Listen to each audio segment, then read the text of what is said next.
Hello guys, welcome to next video of this playlist Python for beginners. In this playlist we are exploring object-oriented programming, and today we will be creating our own class which will follow our commands. For that, let's move to our destination folder. So this is our destination folder, and as you can see there are two files available in this folder, which is episode 35, which is today's current file, and this is a fraction file. So let's open this folder in VS Code to understand it. So the folder is open in VS Code. Now let's open first file, which is ep35. So the title is creating class and today's date 35, as you know. So I have imported this fraction.py file in episode 35 file. So let's open this fraction.py file first to understand what I have did. So in this fraction.py file I have simply created a class titled as fraction. F is capital, remember that. After that I have simply created a constructor of it and just passed it the two variables, which is numerator and denominator, and use this underscore str function, which will get called when we use print function. Now let's check the output first, and after that I will explain the code.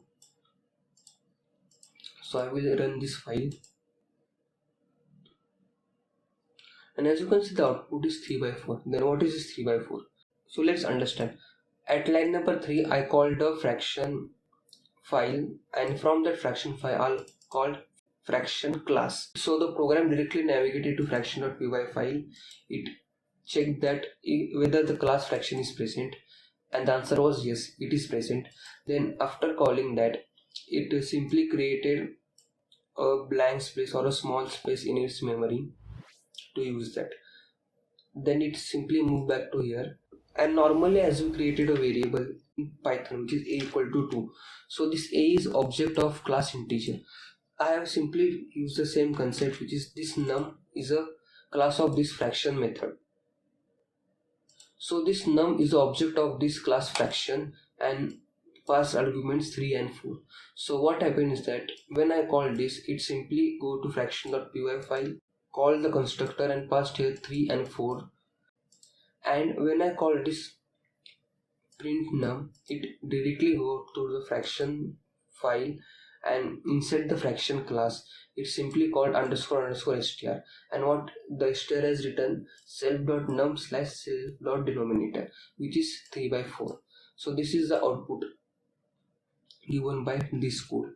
Even if I create a multiple class, let's say num2 equal to, let's say 34/43, and even if I run this code, I will get output as 34/43. So in this way we have successfully created a custom class and also called it like we call integer class, list class, or any other class. So that's all for today's video. If you like this video, then don't forget to share it with your family and friends. Also, if you face any queries or have not understood any concept of this video, you can simply message me on Instagram or in comment section below. And the source code of today's video is available in video description. You can definitely check out that. Here comes the end of this video. Thanks for watching this video.